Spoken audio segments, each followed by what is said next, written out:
नमस्ते दोस्तों, आज हम 7वीं कक्षा विषय हिंदी दूसरी इकाई का पाठ तीसरा है दो लघु कथाएं का स्वाध्याय देखने जा रहे हैं। दोस्तों, इस चैनल पर आप नए हैं तो चैनल को सब्सक्राइब कीजिए और दोस्तों को चैनल शेयर कीजिए। इस पाठ का परिचय क्या है? तो इस पाठ में बादशाह अकबर के दरबार में 9 विशेष मंत्री थे जो नवरत्न कहलाते थे। बीरबल उन नवरत्नों में से एक थे। वे अत्यंत बुद्धिमान थे।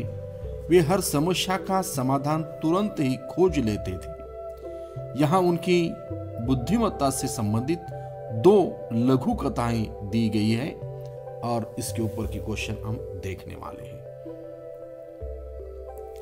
सुनो तो जरा, चतुराई संबंधी कोई सुनी हुई कहानी सुनाओ, ऐसा बोला गया है। इसमें एक कहानी बतानी है। पंचतंत्र में बहुत सारी कहानियां होती है चतुराई संबंधी, उसमें से कोई कहानी आप सुना सकते हैं। अपने नवनीत के गाइड में भी एक कहानी दी गई है। नीलन हमारे पड़ोस में रहता है। एक दिन दोपहर के समय वह घर में अकेला था। अचानक उसने रसोई घर में कुछ आवाजें सुनी। नलिन दबे कदमों से बाहर आया। उसने खिड़की के कांच पर 2 चोरों की छाया देखी। उसने धीरे से रसोई का दरवाजा बाहर से बंद कर दिया। फिर उसने कमरे में आकर पहले पुलिस कंट्रोल रूम को फोन किया, फिर अपने माता पिता को घर की स्थिति के बारे में बताया। थोड़ी ही देर में पुलिस की गाड़ी के सायरन की आवाज़ कॉलोनी में गूंज उठी, जिससे सुन चोरों ने दरवाज़ा खोलकर भागने का प्रयास किया। वे नहीं जानते थे कि वे रसोई रूपी चूहेदानी में फंसे हुए चुके हैं।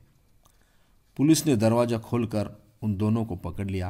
पुलिस अफसर ने बताया कि उन दोनों को पुलिस काफ़ी दिनों से ढूंढ रही थी।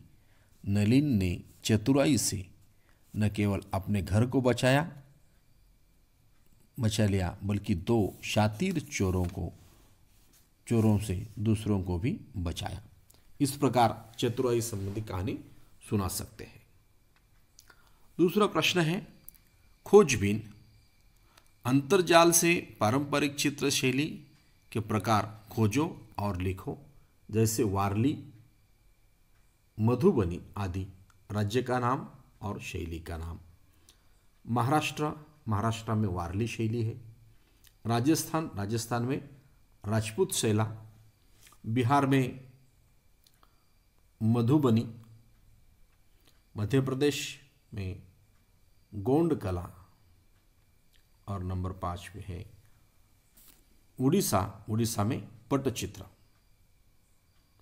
इस प्रकार खोजबीन का ये हो गया। अब दूसरा है विचार मंथन। इसमें दिया गया है सत्यमेव जयते। सत्यमेव जयते के बारे में अपने को लिखना है। तो उत्तर, सत्यमेव जयते यानी सत्य की सदैव विजय होती है।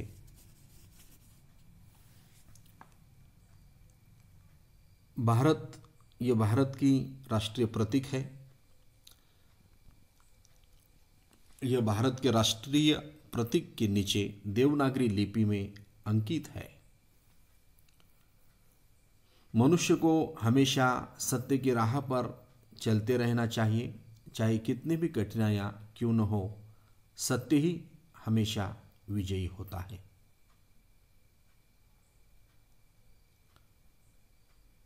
मैंने समझा।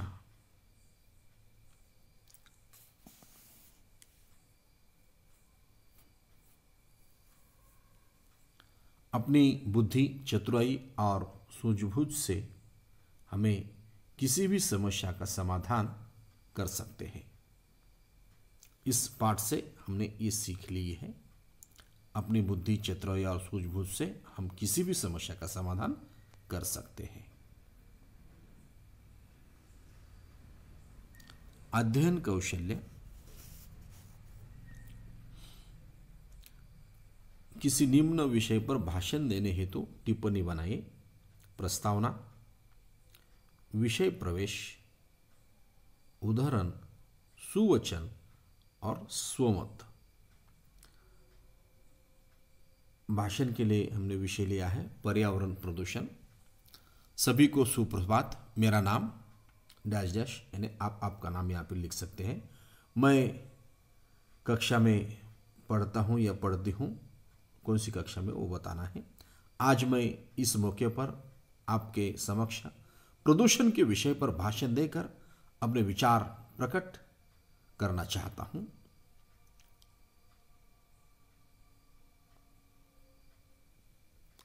साथियों, मानव जीवन के स्वास्थ्य के लिए सबसे गंभीर समस्या के रूप में प्रदूषण सामने आया है। विश्व में अधिकतर देश आज प्रदूषण की समस्या का सामना कर रहे हैं और इस चुनौतीपूर्ण पर्यावरणीय समस्या से बचने का निदान ढूंढ रहे हैं। खतरनाक एवं विषैले पदार्थ जब वातावरण में अपना प्रभाव डालते हैं तो प्रदूषण उत्पन्न होता है। ये प्रदूषण विभिन्न प्रकार का हो सकता है, जैसे जल प्रदूषण, वायु प्रदूषण, मृदा प्रदूषण इत्यादि। प्रदूषण का सबसे भयंकर प्रकार है वायु प्रदूषण, जो कि इंसानों के लिए घातक साबित होता है। वायु प्रदूषण से मनुष्य के फेफड़ों तथा अन्य भागों में सीधा प्रभाव पड़ता है। जल प्रदूषण भी मनुष्य तथा जलीय प्राणी के लिए खतरनाक है। जब वन्य जलीय जीव इस जल को ग्रहण करते हैं तो हर साल जल प्रदूषण की वजह से वे अपने प्राण त्याग देते हैं। वाहनों से निकला हुआ ये शोर शांति भंग कर देता है। इससे ध्वनि प्रदूषण होता है। इसके अलावा बात करें भूमि प्रदूषण की,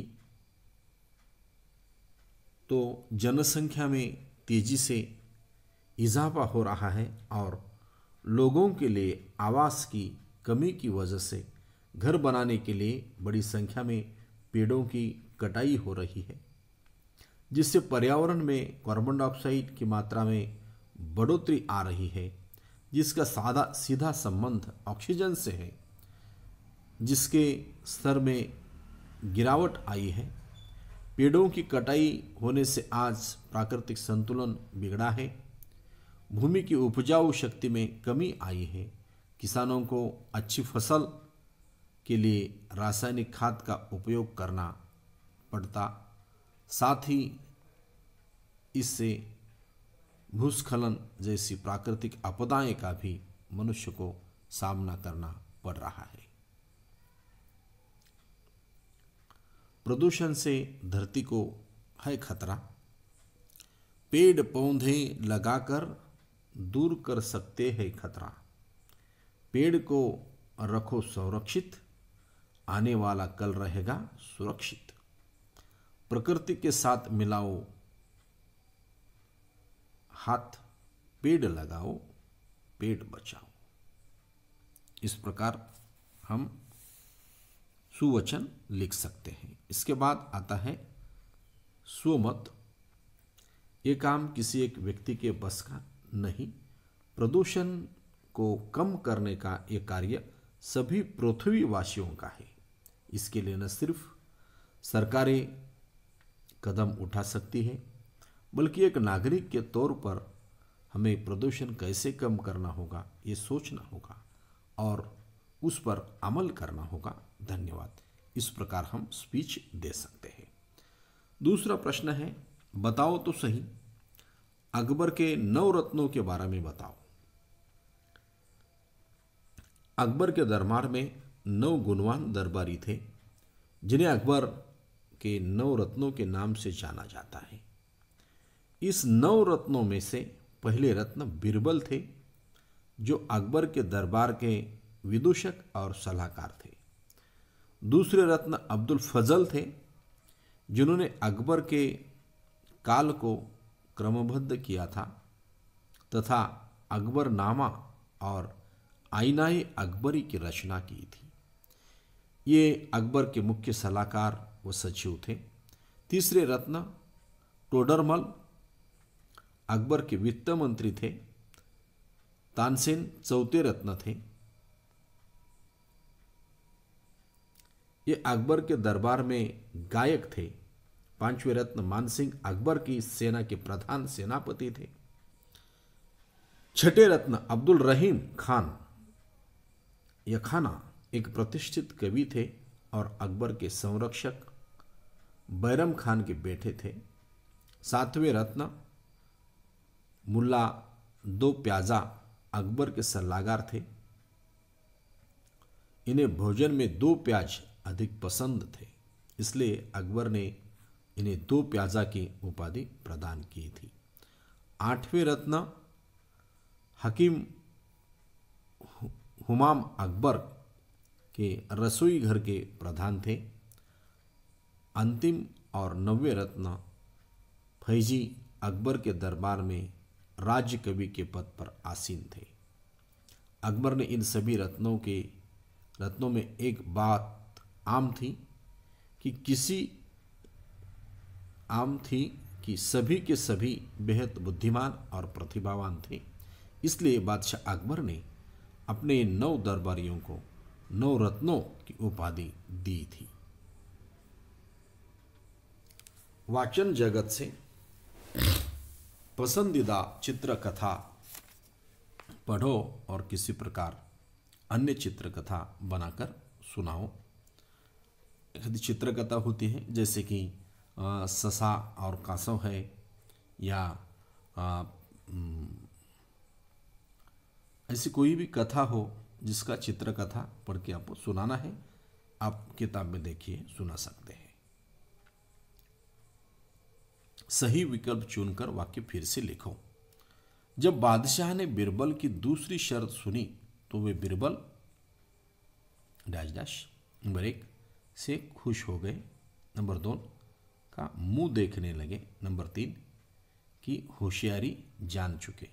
इसका आंसर है जब बादशाह ने बिरबल की दूसरी शर्त सुनी तो वे बिरबल का मुंह देखने लगे।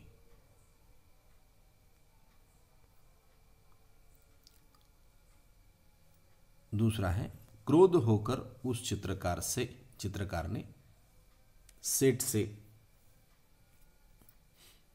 डैश डैश पैसे मांगे, पूरे पैसे मांगे, सभी चित्रों के पैसे मांगे। क्यों? हर चित्र में कमियां निकाल रहा था और वापस भेज रहा था। क्रोधित होकर उस चित्रकार ने क्या किया? उसे सभी चित्रों के पैसे मांगे। दूसरा प्रश्न है चित्रकार की परेशानी का कारण बताओ।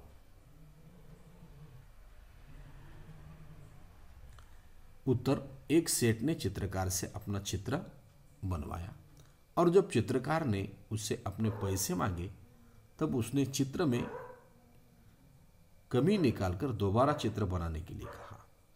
चित्रकार ने उसके कई चित्र बनाए, लेकिन कंजूस सेठ ने सारे चित्र में कमियां निकालकर पैसे देने से मना कर दिया। इस कारण चित्रकार अपनी मेहनत के पैसे न मिलने पर से परेशान था। दूसरा प्रश्न है हरे घोड़े के संदर्भ में बिरबल की चतुराई का वर्णन करो।